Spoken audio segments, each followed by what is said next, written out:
Hey everyone, today I'm going to be doing a little bit of chain mailing and talking to you guys about starting up your own small art business.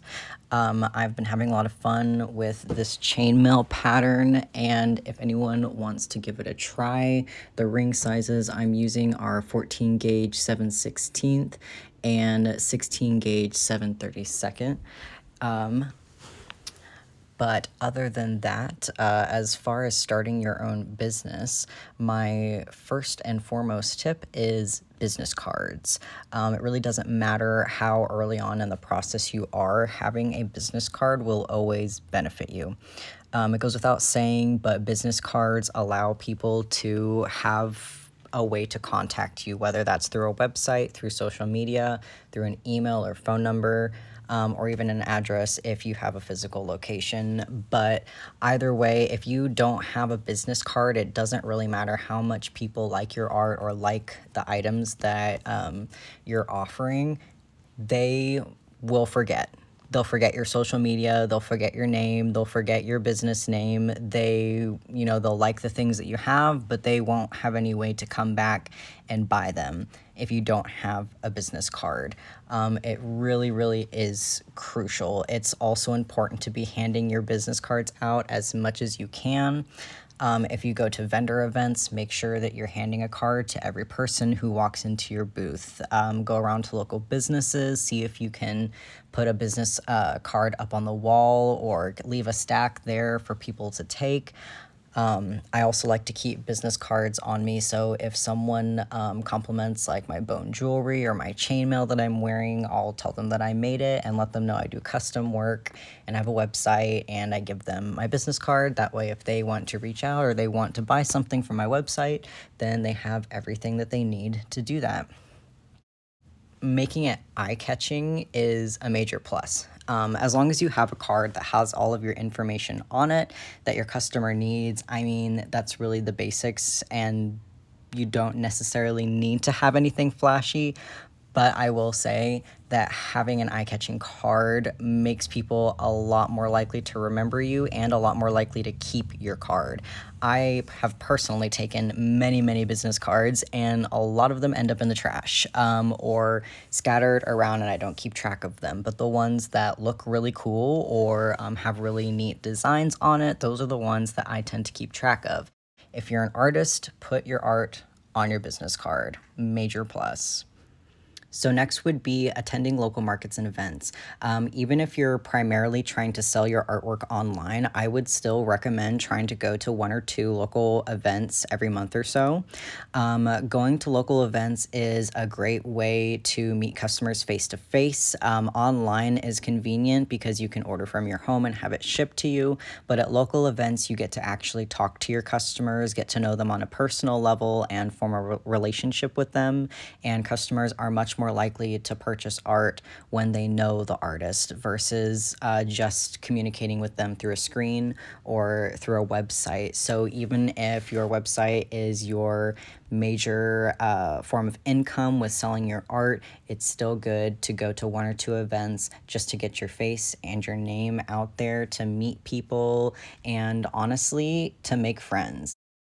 When looking for events, social media is a great way to find them. You can search for vendor groups on Facebook for whatever area you live in. So for me, I'm in the vendors in and around Wichita group, as well as the KC metro area vendors. And I'm also in an Oklahoma City vendor group.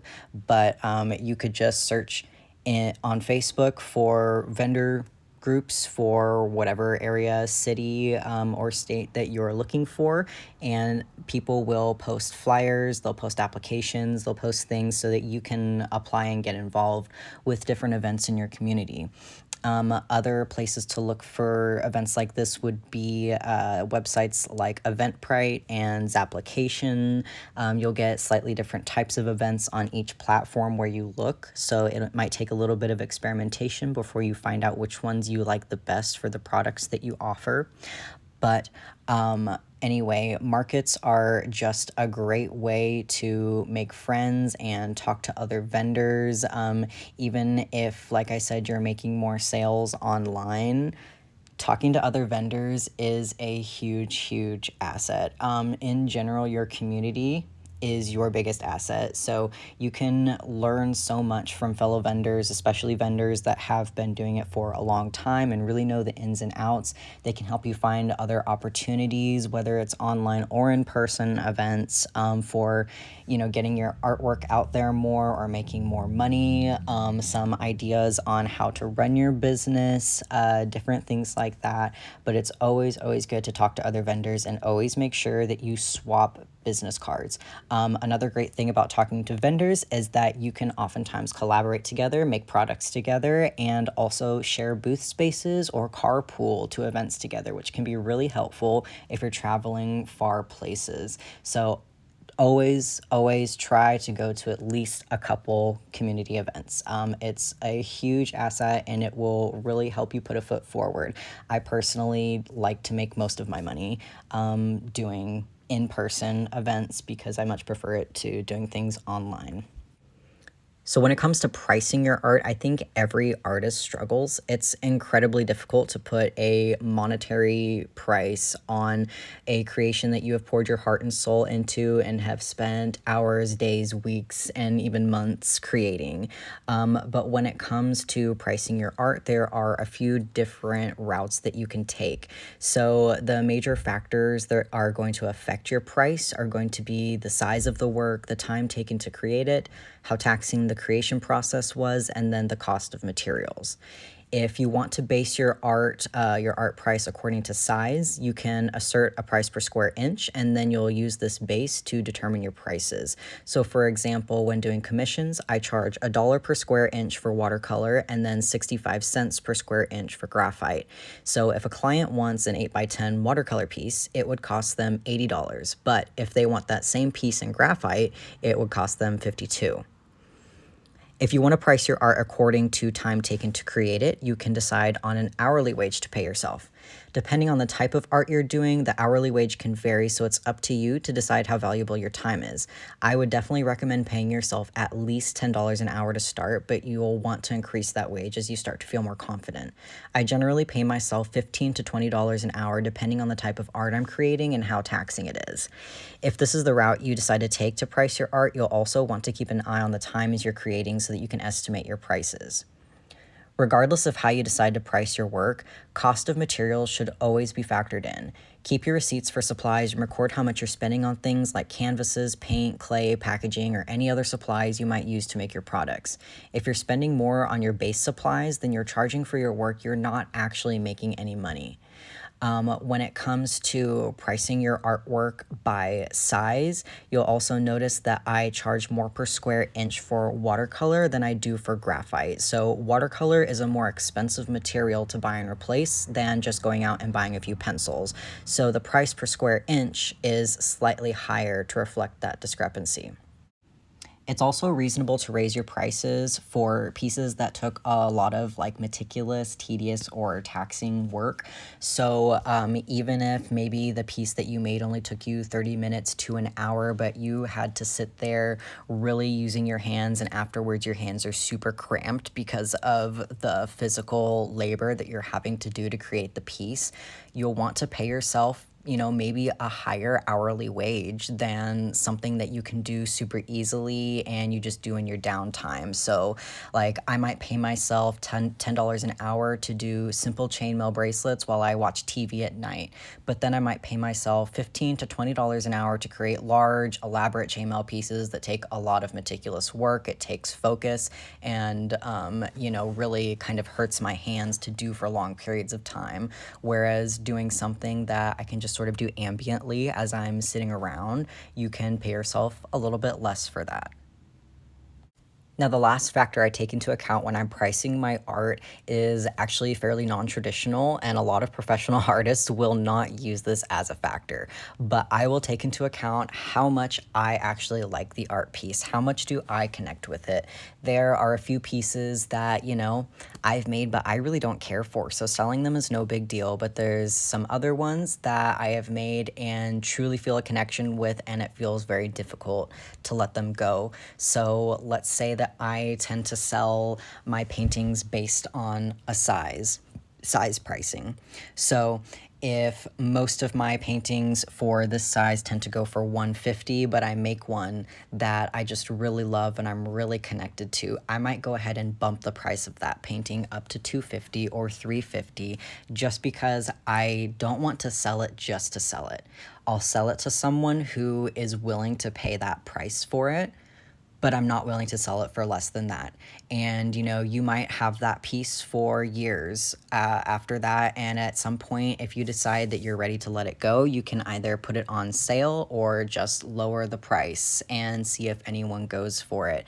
But there's always the off chance that someone will come along that loves that piece just as much as you do, and they will be willing to pay the price you set on it. So once you get pricing for your artwork down, you start getting out there and selling. A big thing to keep in mind is going to be your inventory, especially if you're creating all of your products by hand or by yourself. Keeping up your inventory can be very difficult, but don't forget you can only make as much profit as you have products available. When you're just starting out, don't worry too much about your inventory, just worry about getting out there and getting started. But as you continue vending or selling your artwork, you're gonna wanna make sure that you are always increasing your inventory. It's also always good to have a variety of price points when selling your wares. Not everyone can afford $100+ original art pieces, so you want to offer a good range of prices for your clients. If you make traditional artwork, you could sell stickers and prints of your work alongside the originals, or if you make jewelry, offer quick simple earrings and bracelets, as well as those elaborate artistic jewelry that may take hours to create. Consider making duplicates or sets of items as well. One-of-a-kind creations are usually more expensive, but items that can be easily duplicated can be offered at a lower price, making them more affordable. When selling in person, deals can also help boost your sales. So I offer my prints for $15 each or 2 for $25 rather than selling 2 for $30. So some customers will be more inclined to buy more when they're getting a deal, which makes duplicate items like prints, stickers, and simple creations great candidates because you can offer several at a time, and they're also easy to replace and continually have in stock. If you can afford to do so, starting a website will also be a really big help. If you can't afford to start your own website, consider a temporary startup shop on a platform like Shopify, Etsy, or other selling platforms. Having some sort of online option for your client base will definitely be a huge benefit. Even if you don't make many sales online, it gives opportunities to those from farther away to order your products or to send them to others as gifts. At events, clients may not have enough funds to purchase your products right on the spot, but handing them a business card and letting them know you have a website allows them to come back later and make a purchase online when it's convenient for them. If starting an online shop seems like too much or you don't feel like you're ready for that yet, consider marketing your wares on social media by starting a Facebook page for your business and posting photos and prices for your products. Clients can then message you for your items, whichever route you take, though. Having some sort of online portal for your clients to view your wares and contact you is extremely beneficial. We've talked a lot about doing in-person sales and how beneficial that can be, but having that online option, having both sides of the coin will really help you out. Having something for everyone is incredibly helpful. So even if you can't afford to have your own domain and have your own custom website, at least putting your things up on social media and showing people that you are selling things, you are a business, will be a huge step forward. Now, it's a major bummer, but if you're getting started on selling things, then getting your taxes in line is going to be something that you will want to do early on. To file your taxes, you're going to need to apply for both a federal EIN as well as a state-issued tax permit.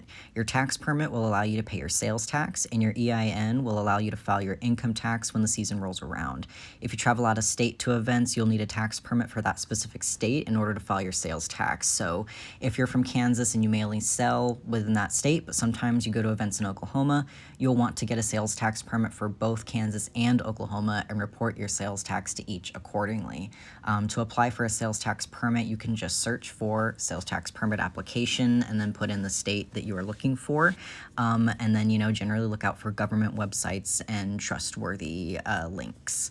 In most states, you can apply online, but if it's easier, there are also usually options to print the paperwork and mail it to the IRS.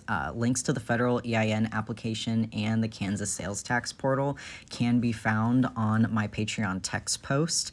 The federal EIN application should be applicable for anyone within the United States, and then the tax permit will be good for only those within Kansas. Now, one of my least favorite aspects of running my own business is staying active on social media. I really do not like using social media for business purposes, but in order to have a successful business, social media is incredibly important. It offers clients a way to see your products, what you're working on, connect with you, and most of all, it keeps them from forgetting about you. Try to post on a regular basis, whether that's every day, every other day, or even just once a week, but pay attention to how much activity you're getting on your posts and try to adhere to posting patterns and hashtags that tend to yield good results. For example, if your post gets, 50 likes at 8 a.m. on Sunday, but then like 100 likes on Monday at 12 p.m., try to start posting more on Mondays than on Sundays, or try posting at a different time on Sunday and see if that gets a better result. Don't forget that not every post you make has to be of a finished product. This is where I really need to take my own advice as well, but post works in progress, sketches, and post about yourself every once in a while as well. Social media can be stressful, so just try to do your best to keep it fun while still focusing on connecting with your client base. Now, last but not least, don't forget to have fun. Running your own business will always be incredibly stressful and incredibly time consuming, but we are very, very lucky to be able to be doing what we love for a living. Even if most of us still have a part-time or even a full-time job, it's still really great that we're able to create art and share it with others. When tax season rolls around, I feel like giving up and just smashing my head into a wall, but then when I'm out at markets and I'm talking to customers and chatting with other vendors, I remember that this is what I want to be doing. It's hard work, but it is very worth it. So whatever you do, just don't give up. And thanks for joining me for this video. Hope you enjoyed.